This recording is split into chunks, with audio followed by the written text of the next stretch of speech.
Hey, what's up, everybody? I am on for the midweek message reveal, and it is Wednesday, July 17th.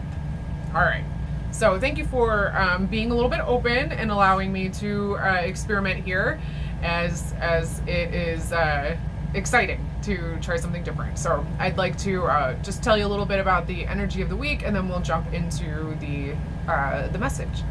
All right. So, we are at a point where we have moved past the Mars and Uranus conjunction, which has brought a lot of things up and out to be exposed and seen, and has kind of pressed on all of our feels around what it is that we feel safe around, right? So we have that energy that's coming up. We are at the end of Cancer season and we'll be transitioning into Leo season on Monday. So we were moving from the watery depths of Cancer to the prideful, bold, and very externally expressive Leo fire sign. So it's a complete pivot. The benefit to that is that we move from more of a feeling space into more of a doing space. But the energy of fire energy can be very volatile and can be very irrational at times, and can also kind of put us in a place where we are quick to react. So the advice is for you to do as much as you can to keep yourself in a space where you can stay a little bit more mindfully grounded in the present moment. That might be a quick 2-second pull yourself back into things right now and be like, oh, okay, I'm gonna take a breath and I'm going to think about sitting in this chair. And I like to always focus on, where am I touching the surface I'm sitting on? And I focus on that, and it allows me to kind of get myself out of my head and into a body scan that allows me to kind of slow my breathing down and get into a space where I can kind of come back to center. So that's going to be much required as of late and moving forward, right? All right, so then we also have Mars that is moving into Gemini on Saturday. We have Venus that has also moved into Leo, and Venus in Leo is asking you to stand up against the things that you are no longer receiving. Like you're putting energy towards something, but you're not getting anything out of it. Like, you need to reconsider your relationships, your situationships, your wherever it is that you're spending your energy with others, and that could be even just in a workplace environment. Is it serving you, and has it been serving you? And the answer to that is no, it hasn't. Why are you still giving it that attention? And how are you going to start to kind of steer yourself away to where you can turn that energy towards something that's going to be fruitful for you? So the feelings around that, the karmic things that come up, the funky stuff that you gotta get rid of, and the things that you need to say, okay, I'm done with this, is all bubbling to the surface now. We are in Mercury retrograde shadow period, which means that it's 2 weeks before Mercury actually goes retrograde, which is August 15th. We're in like the bubbling sort of, it's like astrological PMS. It's like the precursor to the cycle and the shedding. And as you know, retrograde season is not something to fear, it's something to work with, it's something to be present with. And a retrograde is asking you to go back and look again, to review, reframe, redo, realign, reprioritize. Whatever it is, it has that prefix. So that's what's going on right now. Everything else is too much to really put into words, so we're just going to jump right into the channeling, okay? All right, so thank you for bearing with me, and I'm just going to go through these one at a time. I'm not connecting to the crystals at all or their principles. So I just want to throw that out there and let you know that this is purely for, I would like you to choose a slot that you're in, and the message will come appropriately for you. And I'm excited to get started. All right, so let's do it. All right, so I'm just going to center myself here for a second and get focused. And I'm going to start with group 1. All right, group 1. Turn your little crystal around for you. Connecting with your energy 1. There's a real pull to the earth when I connect with your energy, and I feel a sense of foreboding. And this foreboding feeling is something that has been around before. You're in a cycle, and this cycle has been something that you've been experiencing for the last seven months. It's been a long cycle. And through it, though, if you were to go back and look, and if you were able to go and piece these little moments of highs and lows and peaks and valleys from the last 7 months until this point, you would really see so much growth within yourself, and you're not giving yourself the credit for it. And there's a real frustration that's coming through, and it is from a higher self perspective. Not to say that your higher self is mad at you. That's not what I mean. It's more your higher aspect, your greater self, your bigger you, your spirit team, those that we connect to in a higher aspect, right? Knows that you're good for this and would love for you to step up a little bit more and say, hey, I did a lot and it was hard, and I've done a lot, and I've accomplished a lot, and I've grown a lot, and I really need to take myself off the hook. There's some compassion that really is available for you now, one that is really trying to come through. And it's actually coming through in the form of help from others and people who are actually would really help you if you would open up about your experience. And you're just not doing that. And you're doing that from a space of pridefulness and a place of ego, which is understandable. And this is not a judgment. It is just a snapshot of where you are. And of course, we don't want to have to lean on others if we don't have to. But why can others, I ask you, lean on you? Why is the expectation that you are the one that is leaned upon? And I'm going to leave you with that. 2.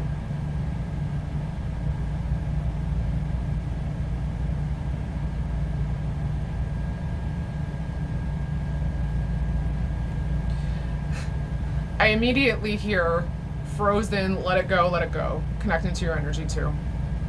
You got to put this down. This is something that has been happening frequently. There's an argument that keeps kind of popping up. There's a tension around something that you've kind of discussed this to death. And I'm seeing actually like a explain it.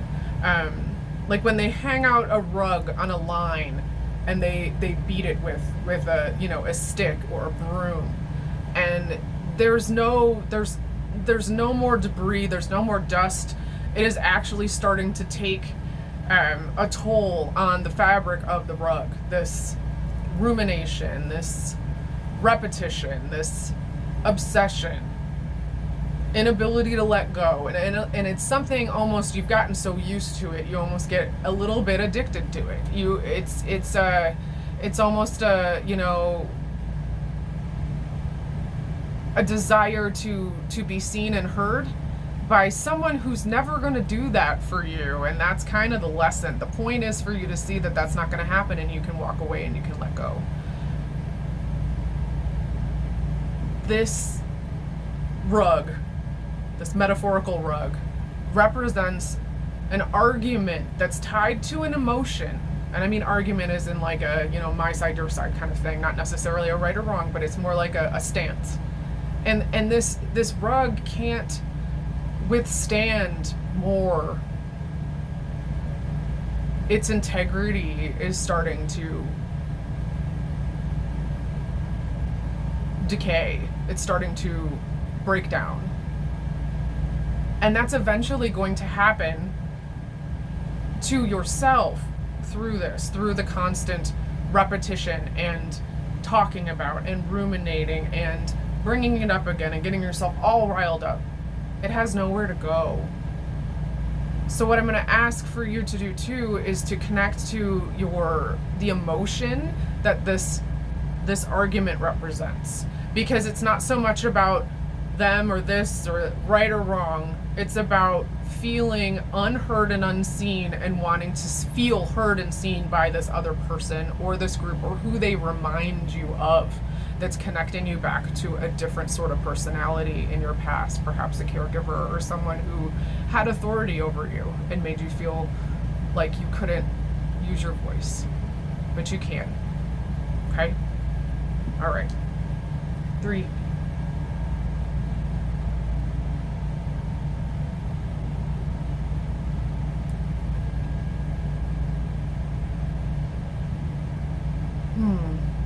There's a lot of daydreaming with you three, and your connection to your imagination is growing stronger and stronger.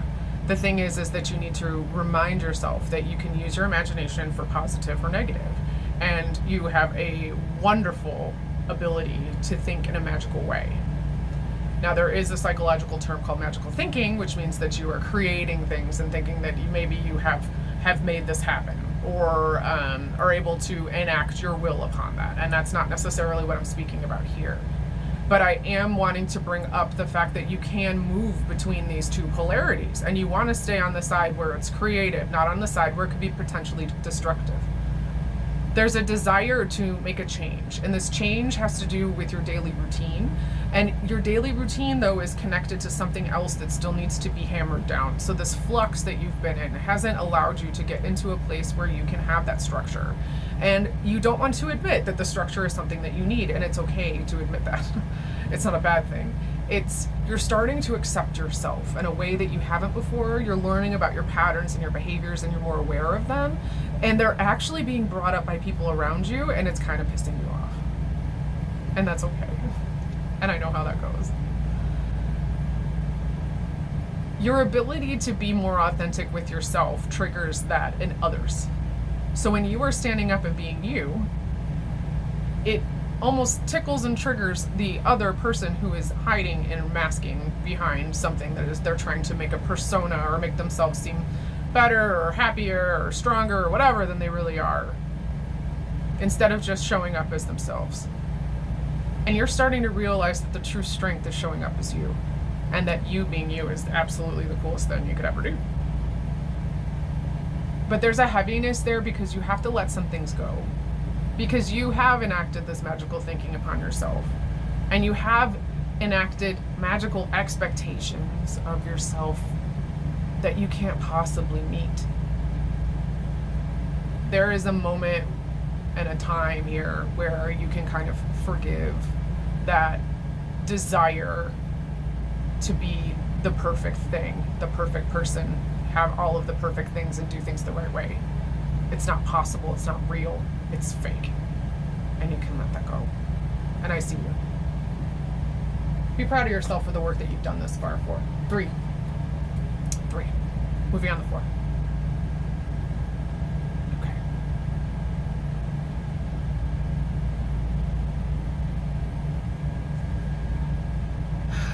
So I am feeling an actual tingling on the back of my skull on the right side of my head.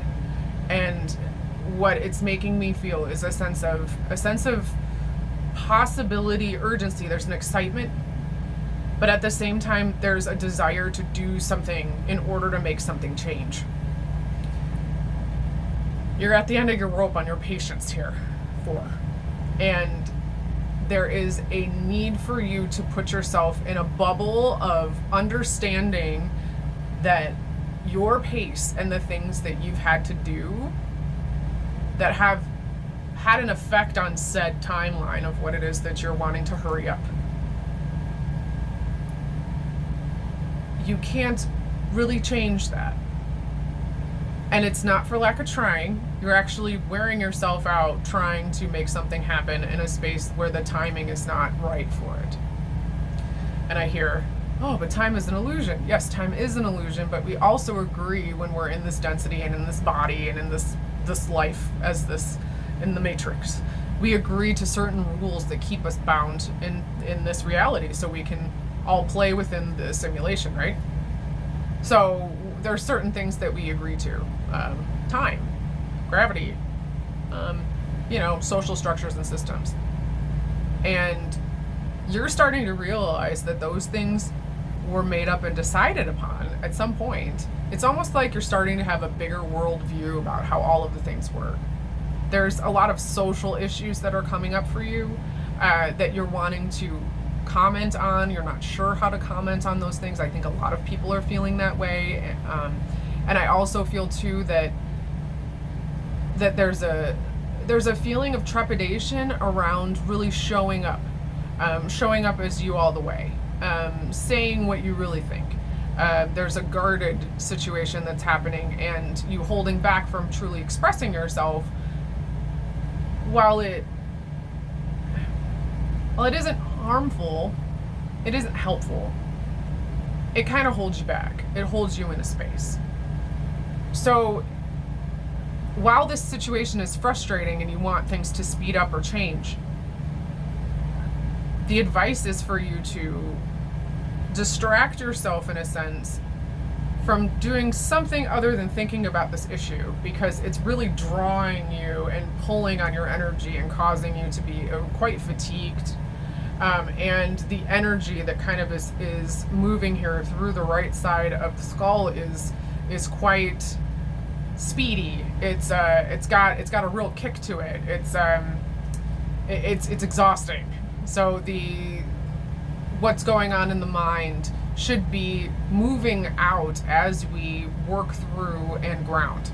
So those would be some other things to do. If you are interested, I have a cup filler meditation. It's a body scan meditation that's on my website. Ooh, there you go. I'll insert that there.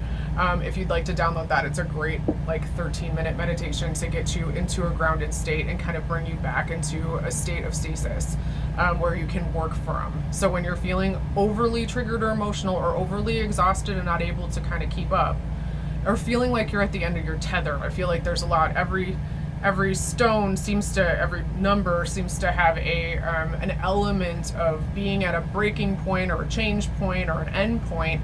And that's the coolest thing, because when we have the full moon in Capricorn, which is the second full moon in a row in Capricorn, which is wild and not normal, it's going to be a great opportunity for us to purge out all of this stuff that's being kicked up right now. So be aware of that. Be aware of these themes and these things that you are experiencing as well as the other numbers, because this is the thing that we can offset when we are working with the energies and getting into a practice where you work with the energy of now in order to do what is best at the time and set yourself up for the future. Okay? So I hope that resonates with you. Would love to hear how this lands for you. Would love to hear what you think of this format. As I said, I'm just going to be kind of playing around with it and seeing how it goes. It feels cool to me. I kind of like it. So we'll see what's up, and I would love to hear what you think. If you would like to work with me, please reach out at my website. You can send me a message. You can email me. I have lots of options and love to create custom plans for people. So feel free to reach out and have a conversation with me. I look forward to hearing from you. And thank you for sharing and tagging, and for people recommending their friends and family, and for clients and all of that good stuff, because this is what I love to do. Thank you for letting me be here and do this wonderful work, and for the opportunity. All right, I'll check you later. Peace. Have a great week.